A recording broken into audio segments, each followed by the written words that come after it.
கர்த்தருக்கு ஸ்தோத்திரம். இன்றைக்கு அநேகர் தன்னுடைய சுய பலத்தை நம்புகிறாங்க, தன்னுடைய குடும்பத்தை நம்புகிறாங்க, தன்னுடைய பணத்தை நம்புகிறாங்க, அவங்களுக்கு இருக்கிற ஒரு செல்வாக்கை நம்புகிறாங்க.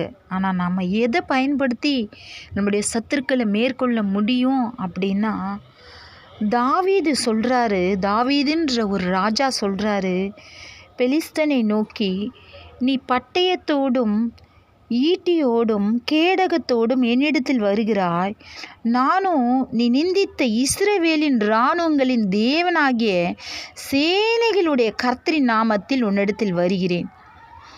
அவர் ஒரு ஆயுதத்தையும் எடுத்துக்கலைங்க, கத்தி எடுத்துக்கல, எந்த ஆயுதமே பயன்படுத்தலை யுத்தத்துக்கு போகிறதுக்கு. ஒரே ஒரு நாமம், அது என்னன்னா இயேசுவின் நாமத்தை பயன்படுத்தி கோலியாத்தை வீழ்த்தினார். அதுபோல தான் நம்மளுடைய எல்லா சூழ்நிலைகளும் ஜெயிக்க இயேசுவின் நாமத்தை பயன்படுத்தும் பொழுது நிச்சயமாக என்னென்ன நெருக்கப்படுகிற சூழ்நிலையில் இருக்கிறீங்களோ அதை ஜெயத்தை பெற்றுக்கொள்ள முடியும். உங்கள் சூழ்நிலைகள் மாறும். நீங்கள் என்ன ஆண்டவர்கிட்ட விண்ணப்பம் பண்ணுறீங்களோ அதை ஆண்டவர் செய்வார். இயேசுவின் நாமத்தை பயன்படுத்தி, என் நாமத்தினாலே நீங்கள் எதை கேட்டாலும் அதை நான் செய்வேன் என்று ஆண்டவர் சொல்லியிருக்கார். அதற்கு நீங்கள் பாத்திரவாகணும்னா கர்த்தருடைய பிள்ளையாக நீங்கள் மாறும் பொழுது, அவருக்கு பயந்து நடக்கும் பொழுது, அவருடைய வார்த்தைக்கு கீழ்ப்படியும் போது நிச்சயமாய் நடக்கும். ஆமேன்.